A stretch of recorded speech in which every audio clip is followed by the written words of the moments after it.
제가 당신의 아들을 낳아줄까요? 그런데 그건 제대로 서기나 하나요?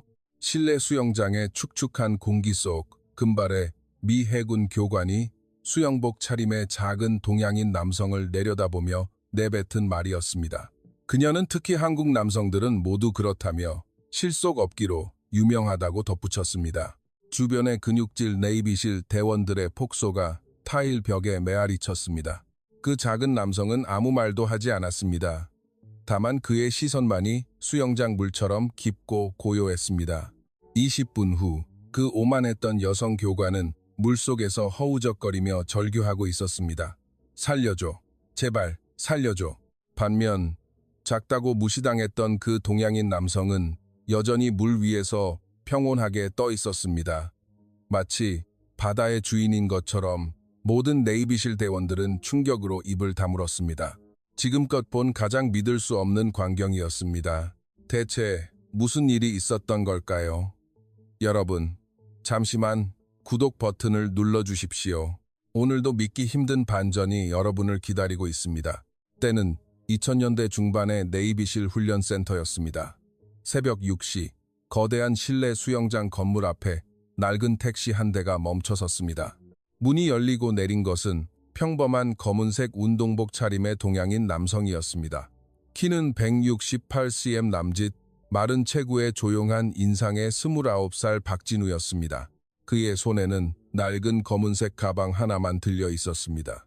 미 해군 특수전 수중훈련센터라고 쓰인 간판을 올려다보는 그의 모습은 그저 동네 수영장 이용객 같았습니다. 경비원은 그를 위아래로 훑어보며 실소를 터뜨렸습니다.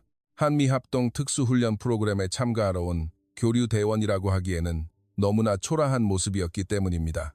건물 안으로 들어선 진우. 거대한 실내 수영장이 그의 눈앞에 펼쳐졌습니다. 올림픽 규격보다 2배는 크고 깊이 5매 거대한 수영장이었습니다. 이미 30여 명의 미군 대원들이 수중 훈련복을 입고 준비 운동을 하고 있었습니다. 모두 하나같이 키 180cm가 넘는 거구들이었습니다.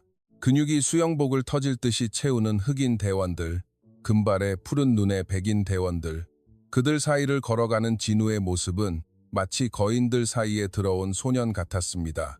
탈의실에서 수영복으로 갈아입고 나온 진우. 그의 마르지만 다부진 몸이 드러났습니다. 하지만 주변의 거대한 미군들에 비하면 여전히 왜소해 보였습니다.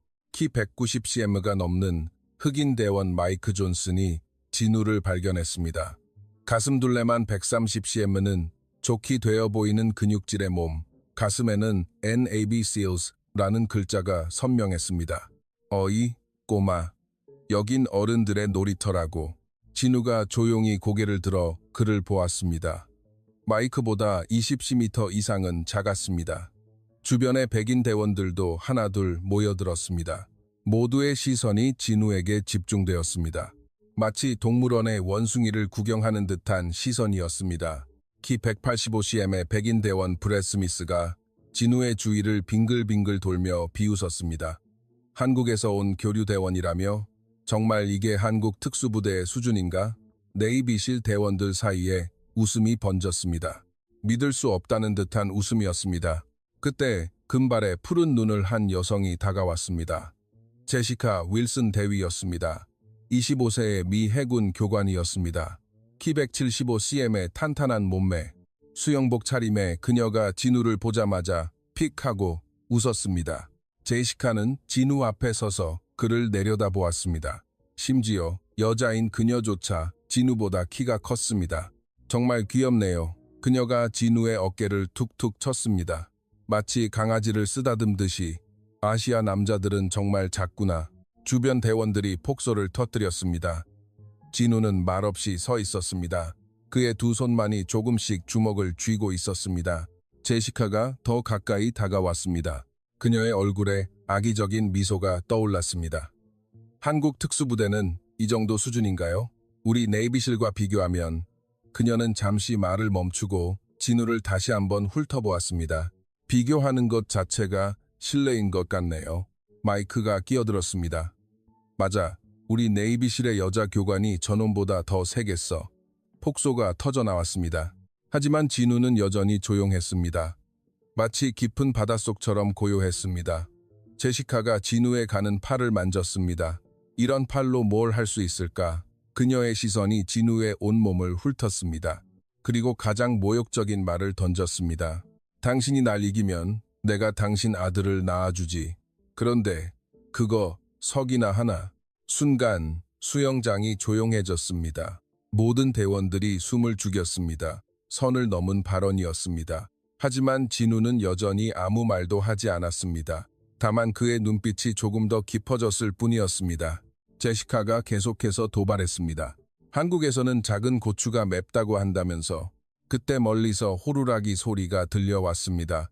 데이브 로저스 대령의 힘있는 목소리가 수영장 전체에 울려 퍼졌습니다.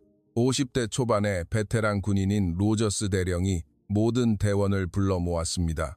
모든 대원이 수영장 가장자리에 일렬로 섰습니다. 진우도 줄의 맨 끝에 섰습니다. 다른 대원들과의 신장 차이가 역력했습니다. 마치 어른들 사이에 중학생이 끼어 있는 것 같았습니다.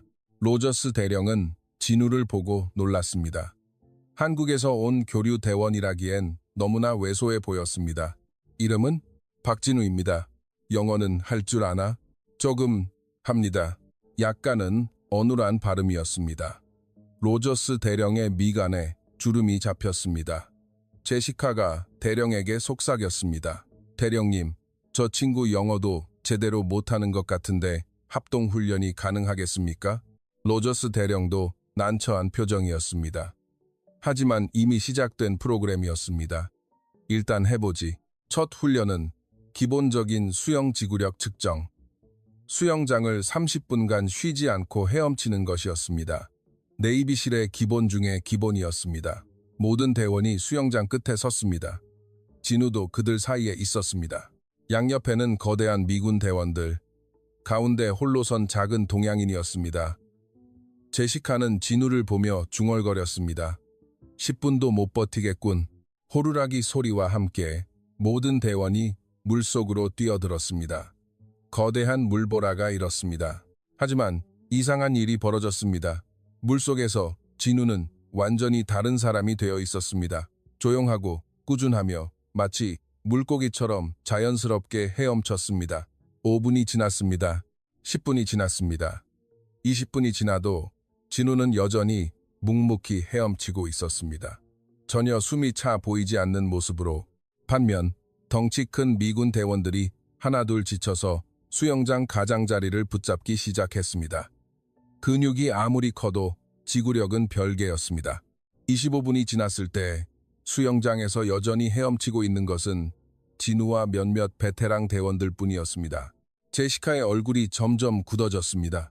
분명 몇 분 안에 나가 떨어질 거라 생각했던 진우가 오히려 가장 안정적으로 수영하고 있었습니다. 30분이 되었을 때 끝까지 남은 것은 진우와 마이크 그리고 베테랑 교관 2명뿐이었습니다. 하지만 그들조차 숨이 거칠어지고 움직임이 흐트러지기 시작했습니다. 반면 진우는 여전히 처음과 똑같은 리듬으로 헤엄치고 있었습니다. 마치 이제 막 시작한 것처럼. 로저스 대령의 눈빛이 날카로워졌습니다. 무언가 심상치 않았습니다. 하지만 제시카는 여전히 불만이었습니다. 수영 좀 잘한다고 뭐가 달라져? 정말 중요한 것은 따로 있었습니다. 내일부터 시작될 진짜 수중전투 훈련에서 진우가 얼마나 비참한 모습을 보일지 벌써부터 기대되었습니다. 하지만 그녀는 아직 몰랐습니다. 바다를 닮은 진우의 눈빛 속에 감춰진 것이 무엇인지를. 그날 밤 진우는 생활관 구석 침대에 홀로 누워 있었습니다. 다른 미군 대원들은 모두 함께 모여 맥주를 마시며 떠들고 있었지만 그는 초대받지 못했습니다. 아니, 정확히는 아무도 그의 존재 자체를 신경 쓰지 않았습니다. 마치 투명 인간처럼. 다음 날 아침 7시 본격적인 수중 전투 훈련이 시작되었습니다. 로저스 대령이 모든 대원들을 수영장 앞에 집합시켰습니다. 오늘은 물속에서 5분간 숨을 참으며 표적을 타격하는 훈련이다. 네이비실의 핵심 기술 중 하나지. 어제 수영은 그저 준비 운동이었을 뿐이다. 로저스 대령의 엄격한 목소리가 울려 퍼졌습니다. 제시카가 앞으로 나섰습니다. 오늘 훈련 지도를 담당하는 것은 그녀였습니다. 수중 전투 전문 교관이라는 직함에 걸맞게 당당한 모습이었습니다. 수중에 표적이 있다. 숨을 참고 잠수해 표적을 정확히 타격하고 올라오도록 그녀의 시선이 진우에게 떴었습니다. 만약 못하겠으면 미리 포기해라. 망신당하기 전에. 주변 대원들이 웃음을 터뜨렸습니다. 진우는 여전히 조용했습니다. 첫 순서는 마이크였습니다. 거구의 흑인 대원이 물속으로 뛰어들었습니다. 삶 깊이까지 잠수해 표적을 타격하고 올라오는 데 걸린 시간은 3분 10초였습니다. 훌륭해. 제시카가 박수를 쳤습니다. 두 번째는 브렛이었습니다. 백인 대원 역시 능숙하게 임무를 수행했습니다. 3분 20초의 기록이었습니다. 차례차례 대원들이 도전했습니다. 모두 네이비실답게 뛰어난 실력을 보여주었습니다. 평균 4분 이내에 임무를 완료했습니다. 마지막 순서가 되었습니다. 진우였습니다. 자, 우리의 특별한 손님 차례로군. 제시카의 목소리에는 조롱이 섞여 있었습니다. 혹시 물이 무섭거나 한 건 아니겠지? 주변 대원들이 킥킥거렸습니다. 진우는 수영장 끝에 섰습니다. 그의 작은 체구가 더욱더 왜소해 보였습니다. 제시카가 계속해서 도발했습니다. 아시아 사람들은 폐활량이 작다고 들었는데 사실인가? 1분도 못 버티는 거 아니야? 마이크가 거들었습니다. 진우가 수면을 내려다 보았습니다. 깊고 푸른 물이 그를 기다리고 있었습니다. 마치 오랜 친구를 만나는 느낌이었습니다. 그는 조용히 심호흡을 했습니다. 1번, 2번, 3번, 그리고 물속으로 뛰어들었습니다. 물보라가 일었습니다. 하지만 진우가 들어간 뒤의 물은 이상할 정도로 고요했습니다. 수면 아래로 사라진 진우, 모두 스톱워치를 보며 시간을 재기 시작했습니다. 1분이 지났습니다. 아직 진우의 모습은 보이지 않았습니다. 2분이 지났습니다. 여전히 고요했습니다. 3분이 지났습니다. 제시카의 얼굴에 의아한 빛이 떠올랐습니다. 어이, 저 녀석 뭐 하는 거야? 4분이 지났습니다. 다른 네이비실 대원들도 하나둘 술렁이기 시작했습니다. 혹시 수중에서 무슨 일 생긴 거 아니야? 5분이 지났습니다. 이제는 모두가 심각한 표정이 되었습니다. 아무리 네이비실이라도 5분간 수중에 있는 것은 쉬운 일이 아니었습니다. 구조해야 하는 거 아닌가? 브렛이 물에 뛰어들려는 순간이었습니다. 첨벙, 물 위로 진우의 머리가 조용히 솟아올랐습니다. 마치 잠수함이 부상하듯이 자연스럽게. 그는 전혀 숨이 차지 않은 표정으로 수영장 끝까지 헤엄쳐 왔습니다. 호흡도 전혀 거칠지 않았습니다. 끝났습니다. 진우의 조용한 목소리였습니다. 로저스 대령이 스톱워치를 확인했습니다. 7분 30초였습니다. 다른 대원들보다 2배 가까운 시간이었습니다. 수중 카메라를 확인하자 더욱 놀라운 사실이 밝혀졌습니다. 진우는 표적을 타격한 뒤에도 물속에서 유유히 헤엄치고 있었던 것입니다. 마치 수중 산책을 하는 것처럼 제시카의 얼굴이 굳었습니다. 분명 무언가 잘못됐다고 생각했습니다. 다시 해봐. 그녀가 도전적으로 말했습니다. 혹시 운이 좋았던 것뿐이겠지. 진우가 고개를 끄덕였습니다. 두 번째 도전. 이번에는 모두가 더욱 집중해서 지켜보았습니다. 진우가 다시 물속으로 들어갔습니다. 1분, 2분, 3분. 시간이 흘러갔습니다. 이번에는 8분이 지나서야 진우가 물 위로 올라왔습니다. 여전히 숨 하나 거칠지 않은 모습이었습니다. 오히려 더 오래 있었는데도 더 여유 있어 보였습니다. 수영장 주변이 정적에 휩싸였습니다. 모든 대원들이 믿을 수 없다는 표정으로 진우를 쳐다보았습니다. 마이크가 중얼거렸습니다. 대체 저놈 정체가 뭐야? 제시카도 굳은 표정이었습니다. 하지만 이내 고개를 저었습니다. 그래, 잠수 좀 잘한다고 뭐가 달라져. 진짜 전투는 완전히 다르다고. 그녀는 여전히 진우를 무시했습니다. 물속에서 오래 버티는 것과 실제 전투 능력은 별개라고 생각했습니다. 하지만 다른 대원들의 시선은 바뀌기 시작했습니다. 분명 무언가 보통이 아니었습니다. 로저스 대령 역시 심각한 표정으로 진우를 바라보고 있었습니다. 30년간 네이비실에 몸담았지만 이런 잠수 능력은 본 적이 없었습니다. 박진우 대원, 혹시 어디서 잠수를 배웠나? 바다에서 배웠습니다. 진우의 짧은 대답이었습니다. 어느 바다 말인가? 한국 바다입니다. 더 이상의 설명은 없었습니다. 진우는 여전히 자신에 대해 많은 것을 말하지 않았습니다. 제시카가 불만스럽게 투덜거렸습니다. 한국 바다가 뭐 특별하기라도 하다는 거야? 그녀는 아직도 진우를 과소평가하고 있었습니다. 하지만 마음 한구석에서는 불안감이 자라나고 있었습니다. 점심시간, 식당에서 진우는 여전히 혼자 앉아 있었습니다. 다른 대원들은 그를 피하는 듯 했습니다. 무언가 기묘하다는 느낌 때문이었습니다. 제시카가 몇몇 대원들과 함께 진우의 근처로 갔습니다. 이 꼬마, 잠수는 좀 하는 모양이지? 그녀의 목소리에는 여전히 무시하는 뉘앙스가 담겨 있었습니다. 하지만 정말 중요한 건 실전이야. 내일부터는 무장 수중 전투 훈련이니까 말이야. 진우가 조용히 고개를 끄덕였습니다. 그때도 지금처럼 할 수 있을까? 제시카의 도전적인 시선이었습니다. 그녀는 여전히 진우가 운이 좋았을 뿐이라고 생각했습니다. 하지만 진우의 눈빛은 여전히 고요했습니다. 마치 깊은 바다의 심연처럼 그날 밤 진우는 다시 혼자 생활관에 누워 있었습니다. 창밖으로 보이는 바다를 바라보며 무언가를 생각하고 있었습니다. 내일이면 진짜 시험이 시작될 것이었습니다. 하지만 그는 전혀 두려워하지 않았습니다. 오히려 기다려지는 듯 했습니다. 마치 오랜만에 고향에 돌아가는 것처럼 다음 날 새벽 5시 진우는 다른 대원들보다 일찍 일어나 수영장을 바라보고 있었습니다. 고요한 물 위로 아침 햇살이 비치고 있었습니다. 일찍 일어났군. 뒤에서 들려오는 목소리에 진우가 돌아보았습니다. 로저스 대령이었습니다. 잠이 오지 않았습니다. 긴장했나? 진우가 고개를 저었습니다. 아닙니다. 그냥 물이 좋아서입니다. 로저스 대령이 의아한 표정을 지었습니다. 물이 좋다라. 특이한 표현이군. 7시가 되자 모든 대원들이 집합했습니다. 오늘은 무장 수중 전투 훈련, 실제 전투 상황을 가정한 훈련이었습니다. 제시카가 앞으로 나섰습니다. 그녀의 얼굴에는 자신감이 넘쳐 흘렀습니다.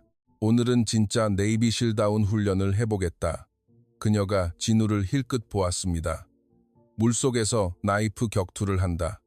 상대를 제압하거나 무력화하는 것이 목표다. 주변 대원들이 술렁였습니다. 무장 수중 전투는 네이비실 중에서도 고급 기술이었습니다. 파트너를 정해서 1대1로 대결한다. 제시카의 시선이 진우에게 고정되었습니다. 박진우, 자네는 나와 함께 시범을 보이도록 하지.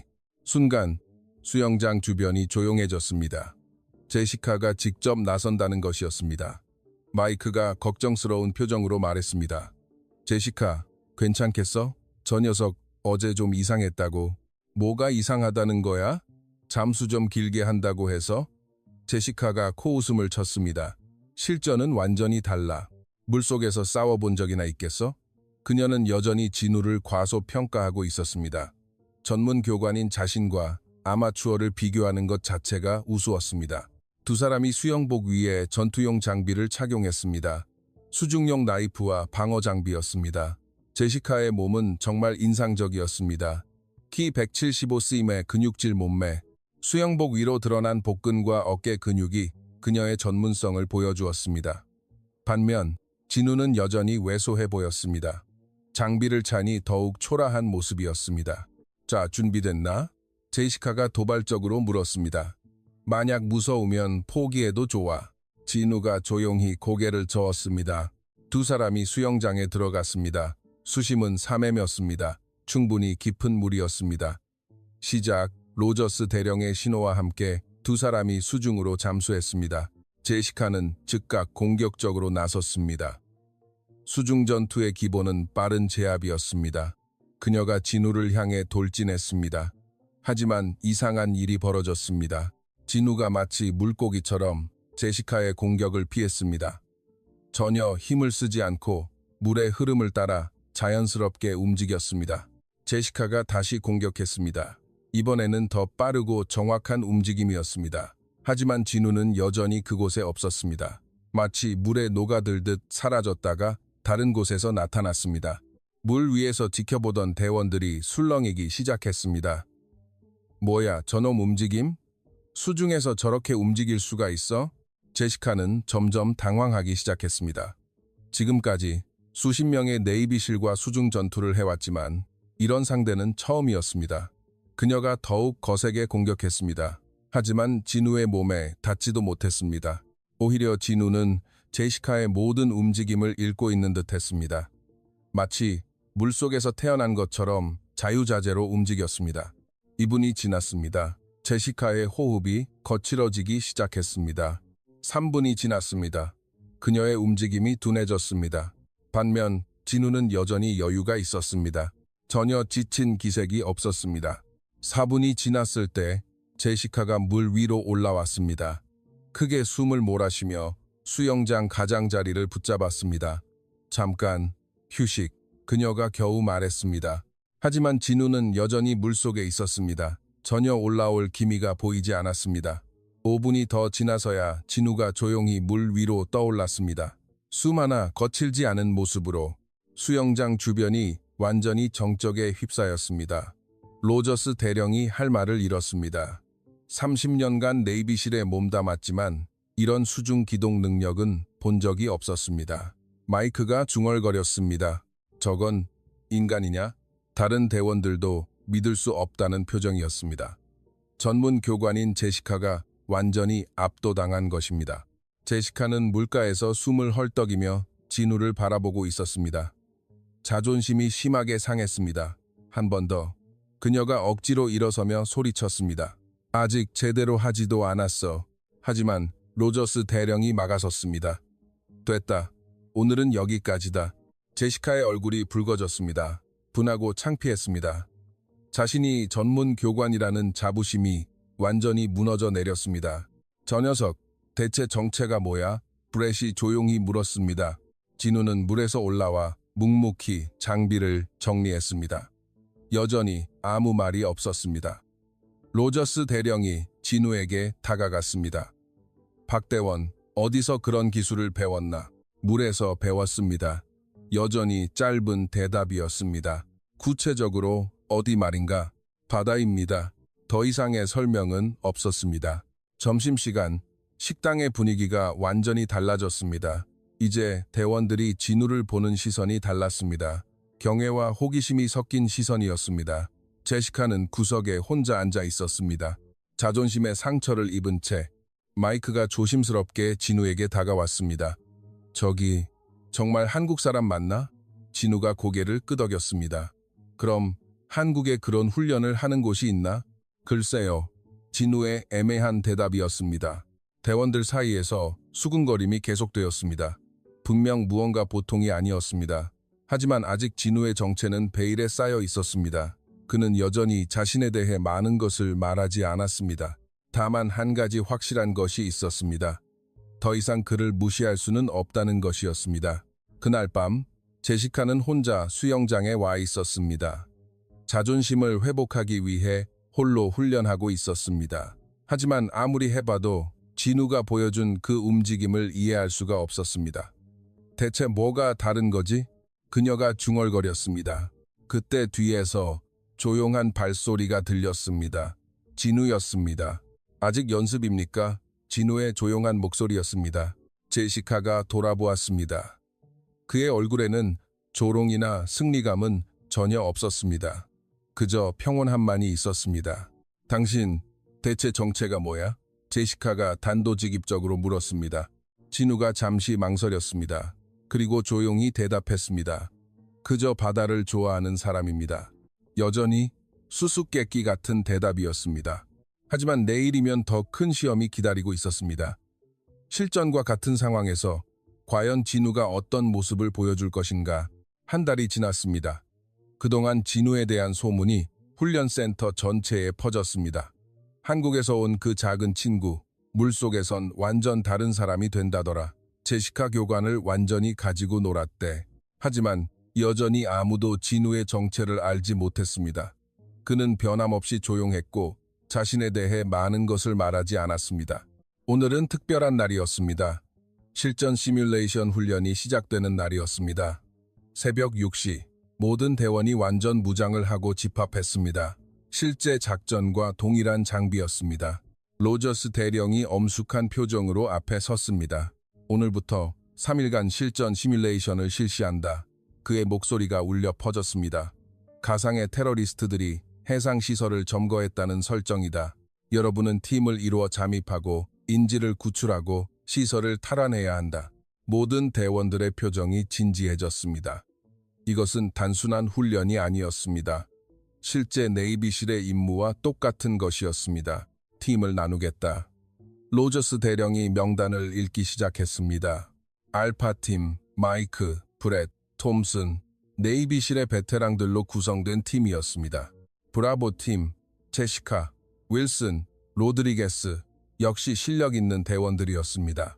그리고 찰리팀, 로저스 대령의 시선이 진우에게 또 섰습니다. 박진우, 단독이다. 순간 술렁거렸습니다. 단독이라고? 팀 훈련인데 혼자 하라고? 대원들 사이에서 의문의 목소리가 터져나왔습니다. 제시카가 앞으로 나섰습니다. 대령님, 그건 너무 불공평하지 않습니까? 아무리 그래도 혼자서 팀을 상대하라는 것은 로저스 대령이 그녀의 말을 끊었습니다. 박 대원이 원한다면 팀에 합류시키겠다. 모든 시선이 진우에게 집중되었습니다. 진우가 조용히 고개를 저었습니다. 괜찮습니다. 혼자 하겠습니다. 순간 웅성거림이 더욱 커졌습니다. 저 녀석 미쳤나?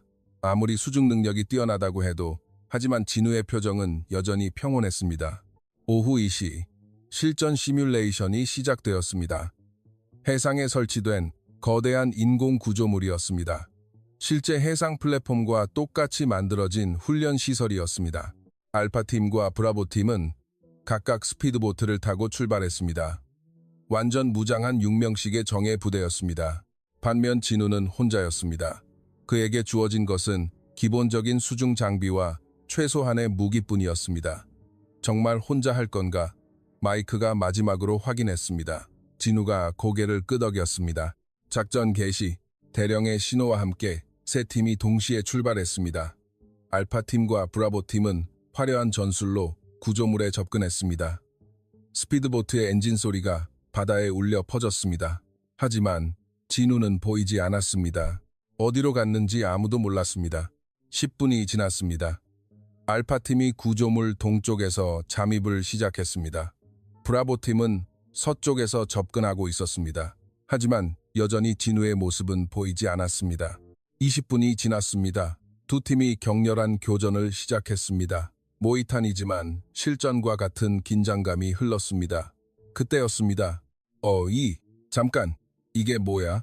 관제실에서 지켜보던 로저스 대령이 소리쳤습니다.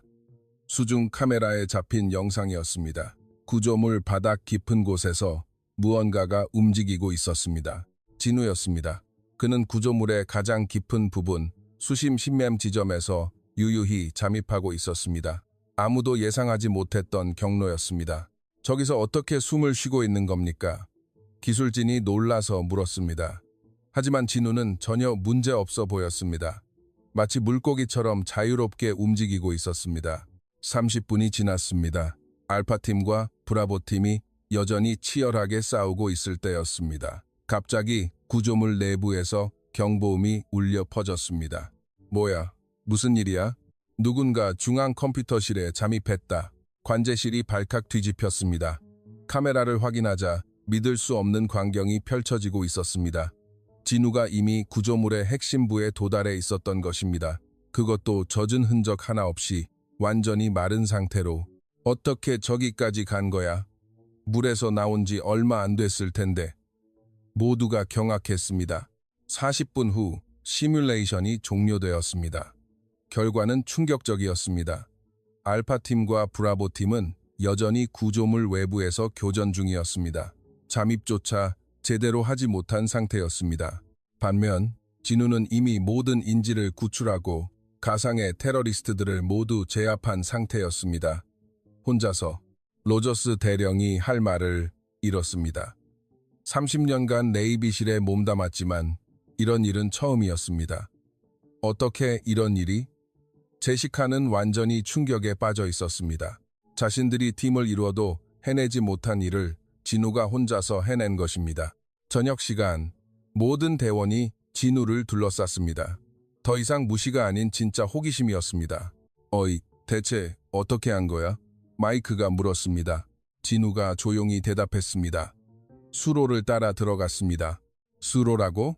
구조물 밑에 수로가 있습니다. 그곳을 따라가면 내부로 들어갈 수 있습니다. 브렛이 고개를 저었습니다. 그렇다고 해도 수심이 10미인데 숨은 어떻게 쉬었어? 진우가 잠시 망설였습니다.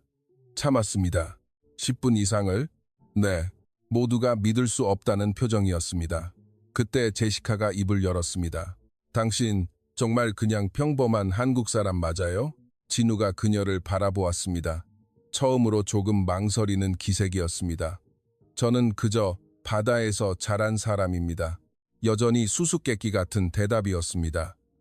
하지만 한 가지는 확실해졌습니다. 진우는 지금까지 그들이 본 누구와도 다른 존재였습니다. 그날 밤, 로저스 대령은 혼자 사무실에서 진우의 프로필을 다시 들여다보고 있었습니다. 하지만 거기에는 평범한 정보밖에 없었습니다. 특별한 경력도, 특수훈련 기록도 없었습니다. 대체 누구지? 대령이 중얼거렸습니다. 내일이면 더 큰 시험이 기다리고 있었습니다. 과연 진우의 정체가 밝혀질 것인가? 훈련 마지막 날이었습니다. 지난 4주간 진우는 놀라운 결과를 계속해서 보여주었습니다. 수중 침투, 인질 구출, 폭발물 해체까지 모든 분야에서 네이비실의 베테랑들을 압도했습니다. 이제 모든 대원이 진우를 보는 시선이 완전히 달라졌습니다. 무시와 조롱은 온데간데 없고 그 자리에 경외감과 두려움이 자리 잡았습니다. 마지막 훈련이 끝난 후 로저스 대령이 모두를 집합시켰습니다. 한 달간의 합동훈련이 끝났다. 그의 목소리는 엄숙했습니다. 솔직히 말해서 이번 훈련은 우리에게 큰 충격이었다. 대령의 시선이 진우에게 떼섰습니다. 특히 박진우 대원의 실력은 그가 잠시 말을 멈췄습니다. 우리가 지금까지 본 중 가장 뛰어난 수준이었다. 주변 대원들이 고개를 끄덕였습니다. 인정하지 않을 수 없는 사실이었습니다. 박 대원, 마지막으로 하나만 묻겠다. 로저스 대령이 진지한 표정으로 말했습니다. 자네, 정말 누구인가? 모두의 시선이 진우에게 집중되었습니다. 한 달 내내 궁금했던 질문이었습니다. 진우가 잠시 침묵했습니다. 그리고 천천히 입을 열었습니다. 저는 대한민국 해군 특수전전단 UDT SEAL 특수임무대대 소속입니다. 순간 모두가 숨을 삼켰습니다. 특수임무대대 마이크가 되물었습니다. 흔히 UDT SEAL이라고 불립니다.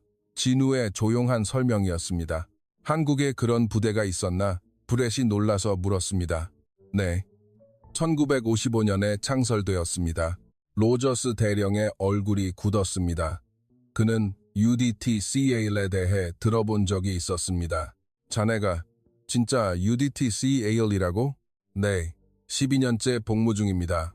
모든 대원들이 충격에 빠졌습니다.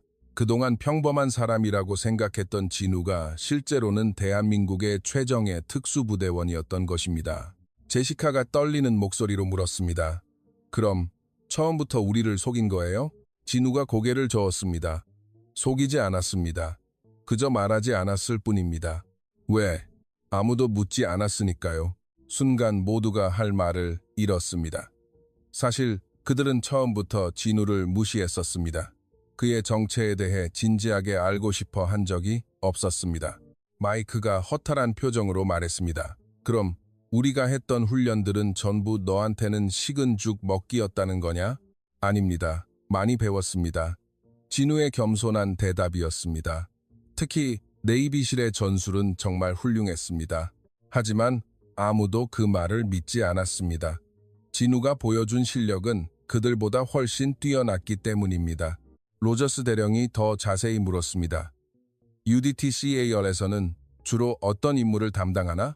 수중 침투, 폭파, 정찰, 그리고 적지 침투 임무입니다. 적지 침투? 네, 북한이나 다른 적대 지역에 침투하는 임무입니다. 모든 대원들의 얼굴이 더욱 굳어졌습니다. 그것은 네이비실도 수행하는 가장 위험한 임무 중 하나였습니다.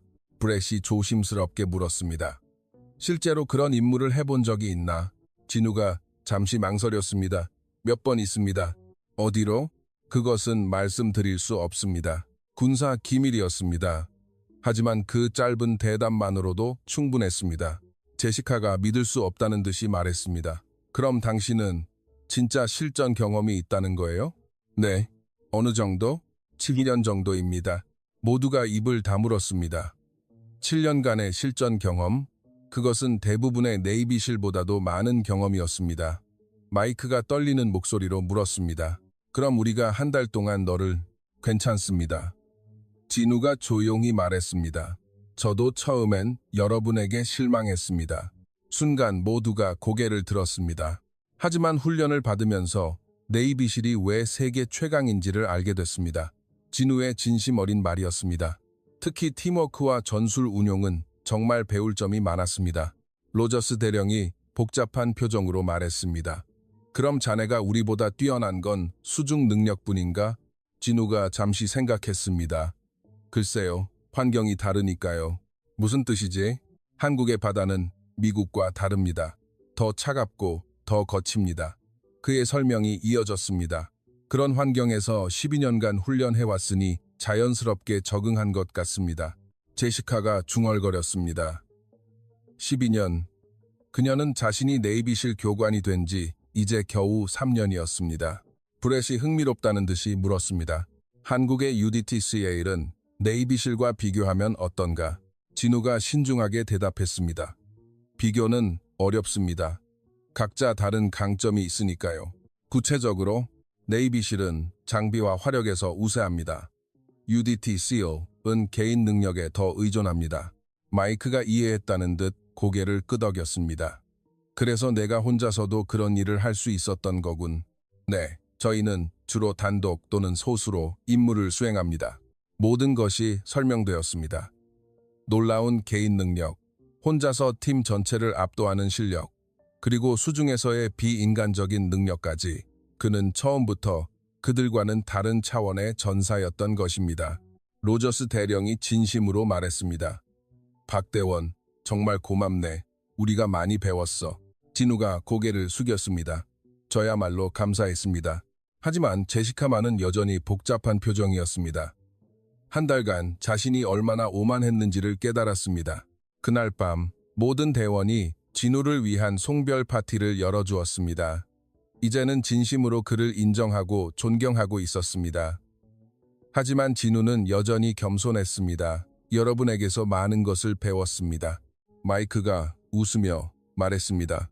우리가 뭘 가르쳐줬다고 그래? 팀워크를 배웠습니다. 혼자 하는 것보다 함께 하는 것이 때로는 더 강해질 수 있다는 것을요. 모두가 감동했습니다. 하지만 제시카만은 여전히 마음이 편치 않았습니다. 한 달간 자신이 했던 모든 모욕적인 언행이 머릿속에 떠올랐습니다. 특히 첫날 했던 그 말이 제가 당신의 아들을 낳아줄게요. 그 말을 대한민국의 최정예 특수부대원에게 했다는 것이 너무나 부끄러웠습니다. 하지만 더 큰 반전이 기다리고 있었습니다. 아직 진우가 밝히지 않은 더 놀라운 진실이 송별 파티가 한창이었습니다.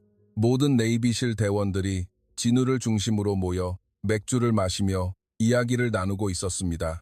분위기는 완전히 달라져 있었습니다. 한 달 전 진우를 무시하던 그 사람들이 이제는 그를 진심으로 존경하고 있었습니다.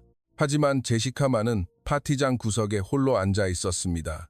맥주 캔을 손에 들고 있었지만 한 모금도 마시지 못하고 있었습니다. 한 달간 자신이 했던 모든 언행이 머릿속을 헤집고 있었습니다. 특히 첫날 했던 그 모욕적인 말이 몇 번이고 떠올랐습니다. 진우가 제시카의 근처로 다가왔습니다. 그의 손에는 콜라캔이 들려 있었습니다. 술을 마시지 않는 듯 했습니다. 왜 혼자 앉아 있습니까? 진우의 조용한 목소리였습니다. 제시카가 고개를 들었습니다. 그의 얼굴에는 원망이나 분노는 전혀 없었습니다. 오히려 걱정스러운 표정이었습니다. 미안해요. 제시카가 작은 목소리로 말했습니다. 뭐가요? 처음에 했던 말들. 진우가 고개를 저었습니다. 신경 쓰지 마십시오. 이해합니다. 제시카의 눈에 눈물이 고였습니다. 자신이 얼마나 오만하고 무례했는지를 깨달았습니다. 당신이 누군지도 모르고 그런 말을 했어요. 괜찮다고 하지 않았습니까? 진우의 목소리에는 진심이 담겨 있었습니다. 사실 저도 처음엔 화가 났습니다. 하지만 이해했습니다. 뭘요? 여러분이 자부심을 가지고 있다는 것을요. 네이비실이라는 제시카가 고개를 끄덕였습니다. 사실이었습니다. 저도 UDTCL에 대한 자부심이 있습니다. 그래서 여러분의 마음을 알 수 있었습니다.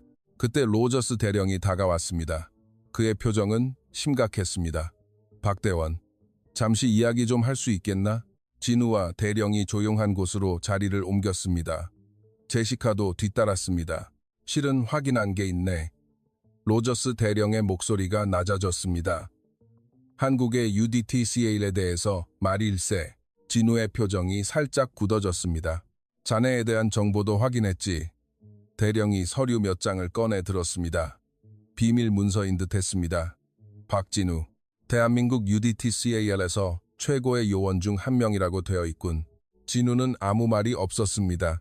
특히 해외 파병 기록이 인상적이더군. 로저스 대령이 서류를 넘기며 계속했습니다. 아프가니스탄, 소말리아, 이라크, 미군과의 합동작전도 수차례 수행했다고. 제시카가 놀랐습니다. 한국이 그런 곳까지 군대를 파병했었다니. 그뿐만이 아니야. 대령의 목소리가 더욱 진지해졌습니다. 프랑스어, 아랍어, 심지어 러시아어까지 구사 가능하다고 되어 있네. 진우는 여전히 조용했습니다. 그리고 가장 놀라운 것은 로저스 대령이 마지막 페이지를 넘겼습니다. 자네가 대한민국 정부로부터 받은 훈장 목록이야. 서류에는 길게 나열된 훈장의 이름이 적혀 있었습니다. 충무무공훈장, 화랑무공훈장, 인원무공훈장. 대령이 하나씩 읊어 내려갔습니다. 이게 뭘 의미하는지 아나? 제시카가 모르겠다는 표정을 지었습니다. 대한민국 최고의 영웅이라는 뜻이야. 로저스 대령의 설명이었습니다. 이 정도의 훈장을 받으려면 정말로 목숨을 걸고 나라를 위해 싸웠다는 거지. 제시카의 얼굴이 창백해졌습니다. 자신이 한 달간 무시해온 상대가 이런 인물이었다니. 더 놀라운 게 있네. 대령이 다른 서류를 꺼내 들었습니다.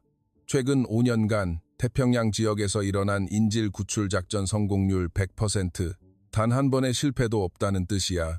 로저스 대령 역시 놀란 표정이었습니다. 네이비실도 이 정도는 아니야. 진우가 마침내 입을 열었습니다. 운이 좋았을 뿐입니다. 운이라고? 대령이 코웃음을 쳤습니다. 10년 넘게 운이 좋았다고? 제시카가 떨리는 목소리로 물었습니다. 그럼 당신은 정말로? 저는 그저 바다를 좋아하는 사람입니다. 진우의 여전히 겸손한 대답이었습니다. 하지만 이제 그 말의 의미가 달랐습니다. 바다를 좋아하는 것이 아니라 바다가 그의 집이었던 것입니다. 로저스 대령이 진심으로 말했습니다. 박대원, 정말 영광이었네. 그의 목소리에는 깊은 존경심이 담겨 있었습니다. 자네 같은 인물과 함께 훈련할 수 있었다는 것을. 파티장에서는 여전히 다른 대원들이 떠들고 있었습니다. 그들은 아직 진우의 진짜 정체를 몰랐습니다. 하지만 제시카는 알아버렸습니다. 자신이 한 달간 모욕해온 상대가 어떤 인물이었는지를. 대한민국의 영웅, 목숨을 걸고 나라를 지킨 진짜 전사, 그리고 그 모든 모욕을 묵묵히 견뎌낸 진짜 강자. 내가 정말 바보였어. 제시카가 중얼거렸습니다. 진우가 그녀를 바라보았습니다. 아닙니다. 당신은 네이비실의 자부심을 지키려 했을 뿐입니다. 하지만 저도 배웠습니다. 진짜 강함이 무엇인지를. 진우의 진심 어린 말이었습니다. 혼자 강한 것보다 함께 강한 것이 더 중요하다는 것을. 그날 밤늦게까지 파티는 계속되었습니다. 하지만 제시카만은 생각에 잠겨 있었습니다. 내일이면 진우는 한국으로 돌아갑니다. 그리고 자신은 영원히 이 부끄러움을 안고 살아가야 하는 것입니다. 하지만 아직도 하나의 놀라운 진실이 남아 있었습니다. 진우가 왜 이 훈련에 참가하게 되었는지, 그 진짜 이유가. 다음 날 아침, 진우의 출국 준비가 한창이었습니다. 공항으로 가기 전 마지막 시간이었습니다. 모든 네이비실 대원들이 그를 배웅하기 위해 나왔습니다. 한 달 전과는 전혀 다른 분위기였습니다. 이제 그들의 눈에는 존경과 아쉬움이 가득했습니다. 로저스 대령이 진우에게 다가왔습니다. 그의 손에는 또 다른 서류가 들려 있었습니다. 밤새 한국 해군 본부와 연락을 주고받은 결과였습니다. 출발하기 전에 마지막으로 확인할 게 있네. 진우의 표정이 살짝 굳어졌습니다. 무언가를 예상하고 있는 듯 했습니다. 로저스 대령이 서류를 펼치며 놀라운 사실을 읽어 내려가기 시작했습니다. 진우가 이 훈련에 참가하게 된 진짜 이유였습니다. 징계. 작년 1월 중동에서 벌어진 인질 구출 작전 중 벌어진 견책이었습니다. 작전이 성공적으로 끝났음에도 불구하고 진우는 상부의 철수 명령을 어기고 혼자서 적지에 재잠입했던 것입니다. 이유는 단순했습니다. 인질 중에 구출되지 못한 어린아이들이 남아있었기 때문이었습니다. 결과는 완벽했습니다. 민간인 12명 전원을 구출했고 사상자도 없었습니다. 하지만 군대는 결과보다 과정을 중시했습니다. 명령 불복종은 명령 불복종이었습니다. 더욱 놀라운 것은 이런 일이 한두 번이 아니었다는 사실이었습니다.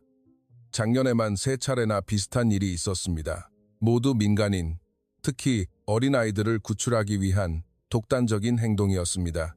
상부에서는 진우가 감정적이라고 판단했습니다. 냉철한 판단력보다 인간적인 감정을 우선시한다는 평가였습니다. 이곳 미군과의 합동훈련을 통해 보다 체계적이고 기율적인 사고방식을 배우게 하라는 의미에서 이 프로그램에 참여시킨 것이었습니다. 즉, 진우에게 이 훈련은 벌이었습니다. 포상이 아닌 징계였습니다. 주변 대원들이 이 사실을 알고 충격에 빠졌습니다. 특히 제시카는 얼굴이 창백해졌습니다. 자신이 한 달간 무시하고 모욕해온 상대가 어린아이들을 구하기 위해 목숨을 걸고 명령까지 어긴 진짜 영웅이었던 것입니다. 진우는 이 모든 사실이 공개되는 동안 고개를 숙이고 있었습니다. 부끄러워하는 듯 했습니다. 하지만 그가 부끄러워하는 것은 명령 불복종이 아니었습니다. 자신의 행동이 부대에 누를 끼쳤다는 것이었습니다. 로저스 대령이 진우에게 후회하냐고 물었습니다. 진우의 대답은 단호했습니다. 전혀 후회하지 않는다고. 다시 같은 상황이 와도 똑같이 할 것이라고 말했습니다. 이 순간 모두가 이해했습니다. 이것이 진짜 군인의 모습이었습니다. 이것이 진짜 영웅의 마음이었습니다. 명령과 기율도 중요하지만 그보다 더 중요한 것은 사람의 목숨이었습니다. 제시카는 눈물을 흘렸습니다. 자신이 한 달간 했던 모든 행동이 얼마나 부끄러운지를 깨달았습니다. 특히 첫날 했던 그 모욕적인 말이 가슴에 비수처럼 꽂혔습니다. 하지만 진우는 여전히 겸손했습니다. 자신은 영웅이 아니라고, 그저 해야 할 일을 했을 뿐이라고 말했습니다. 오히려 이 훈련을 통해 팀워크의 중요성을 배웠다고, 혼자 하는 것보다 함께 하는 것이 더 강해질 수 있다는 것을 깨달았다고 고백했습니다. 로저스 대령은 솔직하게 말했습니다. 진우가 그들에게 온 것은 벌이 아니라 축복이었다고. 그들이 오히려 더 많은 것을 배웠다고. 진짜 군인이 무엇인지, 진짜 용기가 무엇인지를 보여주었다고 말했습니다. 다른 대원들도 동감했습니다. 네이비실이라는 자부심만 가지고 있었는데 진짜 자부심이 무엇인지 알게 되었다고 고백했습니다. 공항으로 떠날 시간이 다가왔습니다. 진우가 가방을 들고 일어서자 모든 대원들이 그를 둘러쌌습니다. 한 달 전과는 전혀 다른 모습이었습니다. 제시카가 마지막으로 진심 어린 사과를 했습니다. 진우는 오히려 고마워했습니다. 그녀가 자신을 더 강하게 만들어주었다고. 처음에는 화가 났지만 참아내면서 진짜 강함이 무엇인지를 깨달았다고 말했습니다. 바다는 모든 곳으로 이어져 있습니다. 진우의 마지막 말을 남기고 그는 훈련센터를 떠났습니다. 진우가 떠나고 나서 훈련센터는 조용해졌습니다. 하지만 모두의 마음속에서는 무언가가 변해 있었습니다. 진짜 영웅이 무엇인지, 진짜 강함이 무엇인지를 알게 된 하루였습니다. 그들은 이제 알았습니다. 가장 작아 보이는 사람이 가장 클 수 있다는 것을, 가장 조용한 사람이 가장 강할 수 있다는 것을, 그리고 진짜 영웅은 화려한 모습이 아니라 묵묵히 해야 할 일을 하는 사람이라는 것을. 진우가 떠나고 일주일이 지났습니다. 네이비실 훈련센터는 표면적으로는 일상으로 돌아왔습니다. 새로운 훈련병들이 들어왔고 기존 대원들은 다시 자신들의 루틴을 이어갔습니다. 하지만 모든 것이 변해 있었습니다. 제시카는 더 이상 예전의 오만한 모습이 아니었습니다. 새로운 훈련생을 대할 때도 섣불리 판단하지 않았습니다. 겉모습만으로 사람을 평가하는 일은 2번 다시 하지 않겠다고 마음에 새겼습니다. 특히 외국에서 온 교류 대원들에게는 더욱 세심한 배려를 했습니다. 말이 서툴러도 체격이 왜소해 보여도 먼저 그들의 진짜 모습을 보려고 노력했습니다. 마이크와 브렛도 마찬가지였습니다. 네이비실이라는 자부심은 여전히 가지고 있었지만 그것이 남을 무시하는 이유가 되어서는 안 된다는 것을 깨달았습니다. 진짜 강함은 남을 깎아내리는 것이 아니라 서로를 인정하고 배우려는 마음에서 나온다는 것을 배웠습니다. 로저스 대령은 자신의 사무실 벽에 진우의 사진을 걸었습니다. 훈련 마지막 날 찍은 단체 사진이었습니다. 그 작은 동양인 남성이 한가운데 서 있는 모습이 더 이상 전혀 어색하지 않았습니다. 오히려 가장 자연스러워 보였습니다. 그는 새로운 교관들에게 진우의 이야기를 자주 들려주었습니다. 진정한 리더십이 무엇인지, 진정한 용기가 무엇인지를 보여주는 살아있는 교육 자료였습니다. 덩치가 중요한 게 아니다. 마음의 크기가 중요한 것이다. 대령이 자주 하는 말이 되었습니다. 한편 한국으로 돌아간 진우는 어떻게 지내고 있을까요? 그는 부대로 복귀해 다시 일상적인 훈련에 참여하고 있었습니다. 미국에서의 한 달이 마치 꿈처럼 느껴졌습니다. 상사들은 그에게 훈련 소감을 물었습니다. 진우는 간단하게 대답했습니다. 많이 배웠다고, 특히 팀워크의 중요성을 깨달았다고 말했습니다. 하지만 정말 중요한 변화는 다른 곳에서 일어나고 있었습니다. 진우의 동료들이 그를 보는 시선이 달라졌습니다. 미국의 네이비실과 한 달간 훈련한 경험이 큰 자산이 되었습니다. 무엇보다 진우 자신이 변했습니다. 예전에는 혼자 하는 일에만 익숙했지만 이제는 동료들과 함께하는 훈련에도 적극적으로 참여했습니다. 미국에서 배운 팀 전술을 동료들에게 전수하기도 했습니다. 자신이 받은 배움을 나누는 것이 진짜 배움이라고 깨달았기 때문입니다. 몇 달 후 진우에게 특별한 소식이 도착했습니다. 미국 네이비실 본부에서 공식 감사장이 온 것입니다. 로저스 대령과 모든 훈련 참가자들의 서명이 담긴 편지였습니다. 편지에는 진우 덕분에 많은 것을 배웠다는 내용이 담겨 있었습니다. 특히 진정한 군인 정신이 무엇인지, 진정한 희생 정신이 무엇인지를 깨달았다는 감사의 말로 가득했습니다. 편지 마지막에는 제시카의 개인적인 메시지가 따로 적혀 있었습니다. 진우 씨에게 당신은 제게 가장 소중한 가르침을 주었습니다. 겸손이 무엇인지, 진정한 강함이 무엇인지를 알려주셔서 감사합니다. 언제나 존경하겠습니다. 진우는 편지를 읽고 잔잔한 미소를 지었습니다. 그때의 기억이 떠올랐습니다. 처음에는 정말 화가 났습니다. 특히 제시카의 모욕적인 말은 참기 힘들었습니다. 하지만 참아내면서 깨달았습니다. 화를 내는 것보다 이해하려고 노력하는 것이 더 큰 힘이라는 것을, 복수하는 것보다 용서하는 것이 더 강한 사람이 하는 일이라는 것을, 그리고 무엇보다 진정한 승리는 상대를 굴복시키는 것이 아니라 서로를 인정하고 함께 성장하는 것이라는 것을 배웠습니다. 1년 뒤 진우는 다른 국제합동훈련에 참가하게 되었습니다. 이번에는 징계가 아닌 진짜 포상이었습니다. 공항에서 출발하기 전 동료들이 그를 배웅했습니다. 이번에는 처음부터 내 정체를 밝히고 시작해라. 동료 하나가 농담 반 진담 반으로 말했습니다. 진우가 웃으며 대답했습니다. 천천히 보여주는 게 더 재미있지 않겠습니까? 하지만 이제는 달랐습니다. 예전처럼 무시당해도 화를 내지 않을 자신이 있었습니다. 오히려 그런 경험을 통해 더 많은 것을 배울 수 있다는 것을 알고 있었기 때문입니다. 비행기가 이륙할 때 진우는 창밖의 푸른 바다를 내려다보았습니다. 바다는 정말 모든 곳과 이어져 있었습니다.